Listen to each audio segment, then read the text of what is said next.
Discussion keeps the world turning. This is Roundtable.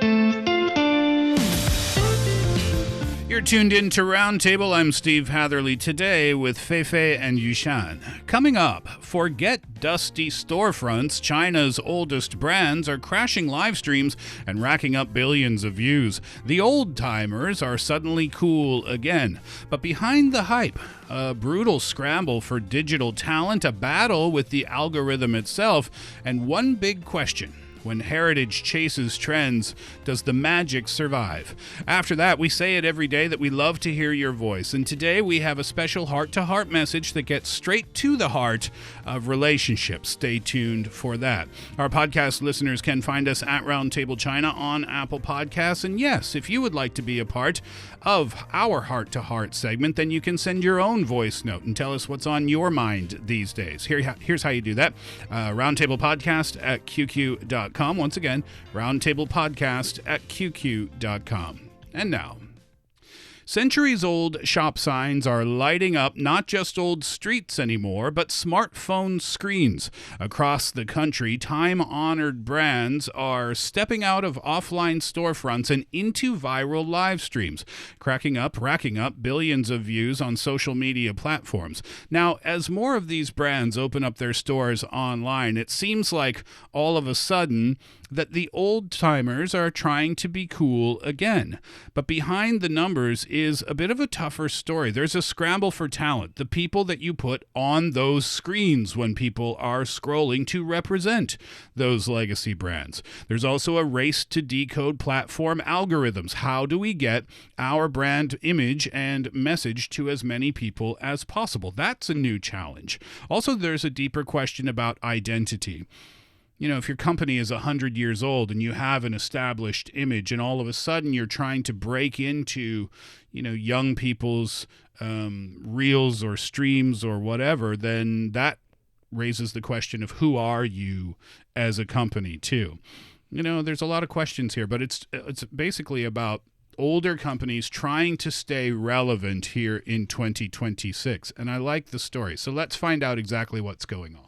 Yeah, so in today's world, which is the digital world, the transformation has really become the key bridge connecting China's 老字号, or rather time-honored brands, with younger consumers, as well as the modern society as well, because they are now really actively trying to navigate their way through online sales channels, rather than just sticking to just merely the offline stores like in old times. So here's the big news. More than 90% of Beijing's traditional brands have gone online. They're setting up shops on major e-commerce platforms like JD.com, Taobao, and Tmall, and also on social media platforms like Douyin. And that's according to one new report from the Beijing Time-Honored Brand Association called the Beijing Time-Honored Brands Inheritance and Innovation Development Report that kind of put together the information from the past 5 years to come up with some data. So according to their data, over 80% of these time-honored brands in Beijing now operates official WeChat accounts or WeChat service accounts. And some of them even built their own WeChat mini program stores, selling stuff and also creating this seamless, really people-to-people, end-to-end kind of shopping experience for everybody who has a WeChat. So that's pretty cool. What kind of products, what kind of companies are we talking about here? All different kinds. Yeah, I think in 2020, there are a survey saying that these brands are mainly concentrated in traditional commerce and service sectors like food, traditional Chinese medicine, clothes, or fabric selling. And now they are also expanding on that. They now cover 14 industries. That some of them are reaching into finance, into education and training, into performances, into agriculture and tourism. For example, I can think of a brand called Tongrentown, which is a renowned traditional Chinese medicine brand here in Beijing. And of course, they're still known for their traditional medicine. But now they also opening up cafes and bakeries. There's one in Wukesong really close here. The bakery is really hot sought after online when it comes to their bread, their sourdough bread. Sorry, do they add herbs into their bakery? Yeah. Did we talk about it on Roundtable? They have before? like goji berry toast, Yep. or black sesame seed, I don't know, sourdough rolls. Yep, TCM breads. They're doing that with other things too, right? Coffee, for example. Yes. Tea, for example. Well, I don't know if tea would be a new example. Maybe they've been doing that for a while. But coffee, I think, would be a modern day example of that. Yeah, there are like, I can't really remember the name, but maybe goji berry lattes. Oh, wow. There are also teas like trying to going into the direction of milk teas or boba teas. So there are definitely new innovation happening in, for example, in Toronto. And there is also another really famous tea shop in Beijing called Wu Yu Tai. Yeah. And back a few years ago, it is famous for its green tea, jasmine tea ice cream. Yeah. My favorite. Yeah, you need to line up in Wangfujing to get one. Wait, is this the store? They made like a museum kind of out of their tea shop in Wangfujing? I think they did. And I think I was there not long ago. There was a lineup of people outside. It was really, really kind of cool. They use the digital and the physical, if you will, to bring the history of tea or Chinese tea to life for the people. Yeah, so you walk around in there instead of just going in and asking for tea. Kind of a cool idea, especially in an area like Wangfujing. It's kind of in the middle of the city and it's a popular tourist destination. It's a shopping street. But I like that you're still mentioning the shopping street, which is physical store. Now these brands, they're moving their stuff online, as in they're opening up online store. But that's not exciting enough, is it? They're also kind of boosting and really navigating in new fields such as live stream. And the way they do live streams these days is really interesting as well. Just yesterday on March the 3rd, the Lantern Festival, there's a special live stream called the third so this happens in Tianjin municipality right next to Beijing, the third Tianjin e-commerce festival, where they went live and brought about over 40 brands and nearly 200 different products over to that huge live stream festival. So how they do it is that they are not only people sitting in front of a camera and telling you, oh, this is what we have. They kind of use the dual way kind of thing. There's a live streamer outside, and outside of each and every brand introducing. You see how many people are queuing for the glutinous rice ball outside of this brand, because this brand is a well-known one in Tianjin. Question: who's on camera? Just live streamers from the brand and also from the host of this activity, but they also invite the brand owner, sometimes the inheritor of this 100-year-old brand. They call it like the certain generation of the inheritor. They invite these people inside the live stream house and to sit down and introduce their brand. The reason I asked is because sometimes that can work, I think, or sometimes it can't. You know, if you have a TV commercial for a toothpaste and the guy is on there and he's 75 years old and he's like, in 1945 I created this toothpaste company and it's delicious and it cleans your teeth. Well, that doesn't really resonate with the younger crowd, right? With the Gen Z or Alpha crowd. So that's why I asked who's on camera here, because if you're gonna go with these live streams, you know, it's not just about doing the live stream. You want them to be effective. Right. That's more important. Yeah. So here's one example. There's one brand that showed up on the Tianjin e-commerce festival called 祥和饽饽铺, which is a 114-year-old pastry brand. So they invite their fourth generation inheritor called Yang Ming onto the live stream. And this guy, he said himself that this year's Tianjin e-commerce festival really boosted our overall sales. Our online business has grown nearly 20% year on year compared to last year. So it really means that these people, they vouch for their brand by showing up. And we don't really see all the time like it's like 50 years old, 60 years old people showing up, but rather younger inheritors of their brand showing up and speaking up. We are in that timeline, aren't we? That was another discussion on Roundtable, the transition the succession from the founders of the company to the new leaders, and sometimes those are family members. Yeah, I remember that conversation now. Just in the timeline, a lot of these companies are at that point in their chronology where it's time to hand the reins to someone else. Yeah. It's not just Beijing and Tianjin, though, right? This is happening in many parts of the country. Yeah, well, here we need to mention another report that's lately released by Douyin's local live services. So that one's titled the 2025 Douyin Live Services Time Honor Brand Business Report. So that one puts the spotlight on 4 major cities, Beijing, Shanghai, Guangzhou, and Hangzhou. And it's really interesting and fascinating that each city is carving out its own distinct development path. So across the 4 cities, the total number of time-honored merchants grew by 17% year on year. But even more striking is the surge in transactions. Total sales volume, it jumped by an impressive 90% according to the report. So yeah, So it's working. It's working, and it's not only working in Beijing. And also, so for example, in Guangzhou, you can see it's working because over half of their time-owner brands in Guangzhou are now stepping into a live stream studio. Yeah. So they saw it's working. So that's why they're also deciding to expand on this type of new services. And that really shapes and reshape a lot of changes in how they operated. They become more sophisticated when it comes to operating a platform ecosystem. So rather than relying just on influencers, because that happened before. Yeah, that it still happens nowadays. Yeah, sometimes. it still happens now, but it's not only relying on influencers. It's not enough for them anymore. So they are also trying to build up their own traffic, their own fan base.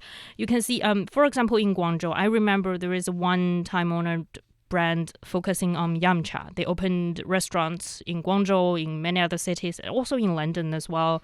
And they are selling, for example, packaged frozen yamcha food items on... What's yamcha, by the way? It's like shrimp, dumplings, I don't know, shumais, things like that. A lot of pastries. They're also selling coupons if you want to go out and experience their offline dining experiences.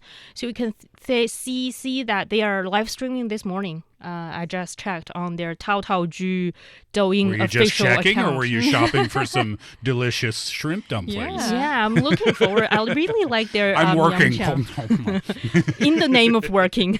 Check out their live stream. You see, I really love this idea that more local flavors, or rather brands, time-honored brands that's primarily known locally, is being introduced to a wider public just simply by going online. Because previously we know things locally too well. And for example, yesterday after my gym session, I was looking for a good sweet dumpling, a brand to buy from. So I was walking in the supermarket, and inside the free frozen cabinet, there are so many different brands. I pick one flavor that I really like, and it says on the cover it's called 大桥道. I was like, I've never heard of this brand. What is it? So I search on my phone, and it specifies that this is a time-honored brand that's very famous in Tianjin, right next to Beijing. And by just searching, this is how people get to learn different brands. But if you go online and just go like window shopping through different live streams, that's making things so much easier and connecting the country as a whole regarding introducing their local culinary iconic dishes to the outside provinces and regions. The advantage that these legacy brands would have is that everybody knows who they are. Yeah. So you're not a startup. You're not getting your name out there. Everybody already knows your name. So there's an existing level of curiosity, perhaps. Right. Yeah. But that being said, though, one of the difficulties must be the talent gap in terms of how to run a successful online campaign, because these companies have been running offline campaigns successfully for 100 years, but it's a different animal when you're trying to do a fight with the algorithms, if you will. Yeah, and also when it comes to these time-honored brands with century-old histories, I think one of their focuses have always been on the craftsman itself. Yeah. How to make my product better and better. So there is a status, like in Beijing, for example, about 87% of their employees are traditional craftsmen, but only 1% are really digital tech experts. Yeah, that's my point. Yeah. But that's natural because for a time-honored brand, it's natural for them to think, my craft is more important than how I do marketing. But in this day and age, when algorithm basically decide how you sell and your customers, it's also very important to have a team of experts in the digital world to know the channels and to know how to get to your customers. That's why a lot of the experts are telling these brands to change your mindset a little bit and hire those whom you're trying to target to your customer base on. So that's one way to find out if it's going to work for these brands. Yeah. And also operation is important too, how to manage your online stores scientifically so that you get to develop and also maintain your good original customer bases. Yeah, like in China, when we were talking about online shopping platforms, there are dozens of them. Yeah. There are Tmall's, there are Taobao's. Tmall is different from Taobao. And there are JD, there are Douyin, there are WeChat. And many brands open up different stores on different platforms. And some of them sort of stay in their own silo. Yeah. I can only get the data from my WeChat store. But my WeChat store isn't necessarily connected to the Douyin store. So they are not getting a full picture of their customer base. Yes, online. So that is a problem as well.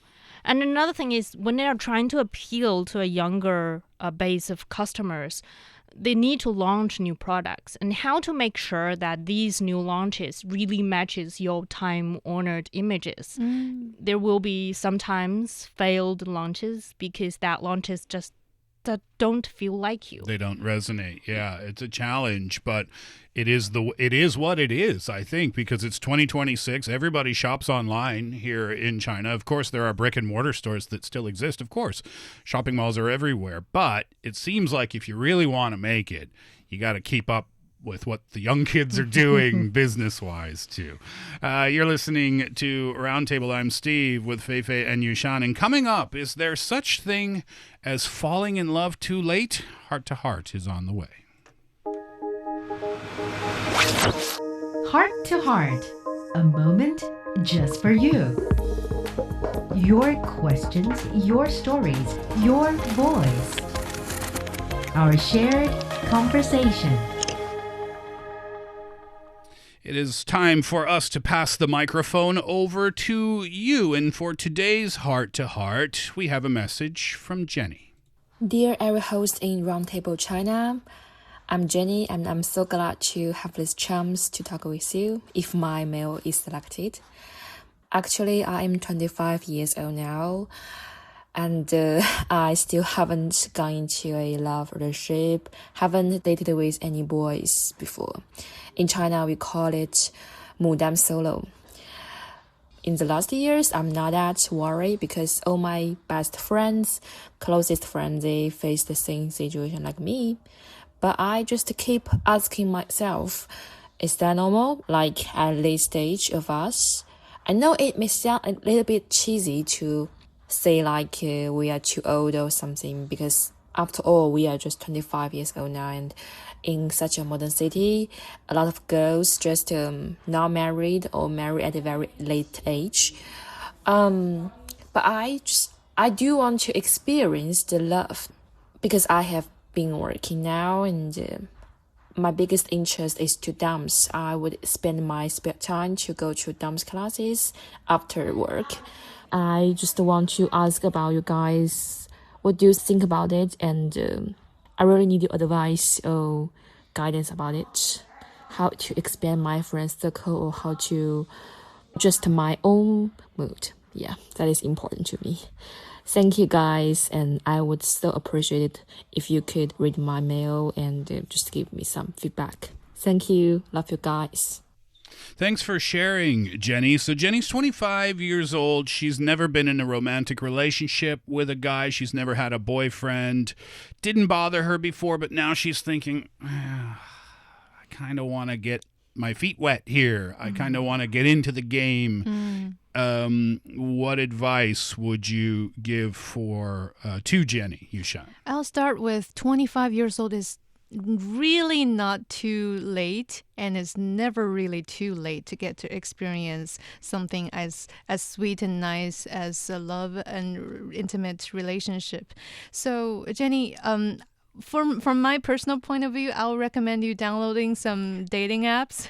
Really, that's how I met my boyfriend, and that's how everybody's. That's how everybody. These days. That's how young people meet. Okay, quite common these days. Okay, so if your advice to Jenny is to get an app, then what advice would you give for navigating the app? Don't recommend any specific application, but just like on the app, like how do you know? How do you know what person you want? What are you looking for? That's where I'm gonna get to next, because online there you will meet people who's serious as you are, but then there are also people who's just playing around. So it's really important if you can tell that they're using genuine pictures instead of AI generations, and then they're giving very detailed personal information instead of just saying, oh, I'm here to chill, I'm looking for somebody to chat, something like that. So have hope and stay passionate about it, but don't get overly excited and believe in whatever you see up on those apps, because there are people who are not as serious as you are. Well, for me, I'm first of all, Jenny, I'm with you. 25, never dating before. That was me before. Oh, really? Yeah, so you can see it's really not a big deal. I'm long past my 25 years old. I'm doing fine. So it's really not that horrible that you haven't really been in a relationship or dated in your whole life. So that's my first advice to you, is just to think about it. Is it really something that you really need is a boyfriend? Can having a boyfriend really help with your anxiety or feeling loneliness? I'm not sure about the reason that you feel this pressure that I need to get into a relationship. Is it because everybody else in your life is coupled up? That's a lot. I mean, that pressure makes sense, though. Yeah, right? yeah. But it's not, having a boyfriend is not really going to solve that anxiety and pressure. It's only a shortcut, but it's not a true, resolution to that. Jenny, men will only add more stress to your life, not less. That's true. Speaking from being a man. Yes, speaking as one of the stress givers. Jenny, this is what I would say. Look, at 25 years old, it's not a big deal. You said it yourself. Who cares, right? It's not a weird thing. It's not an uncomfortable thing. But I would say this, and this is 1,000% honesty. If you get to 30 years old and you've never dated before, then you might think like, okay, maybe this is getting a little bit uncomfortable. So here's my advice. Sure, go to the dating apps, but don't expect much, because you need to find out through dating who you like, who you don't like. Right. Yeah. You need to set your own boundaries, but now you don't know what those boundaries are. What kind of guy are you into? You don't really know yet. So don't date with the purpose of falling in love immediately. I would say start to date with the purpose of enjoying dating and nothing more. That's very important. See how that goes for you. And then send us another voice note. Keep us updated. Maybe in a few months' time after the summer's over. Tell us how your summer of love went, Jenny, and good luck to you. All right, that'll do it for today's Roundtable. Thank you very much for being a part of our program today. For Yushan and Fei Fei, I'm Steve. Have a great one, and join us again next time.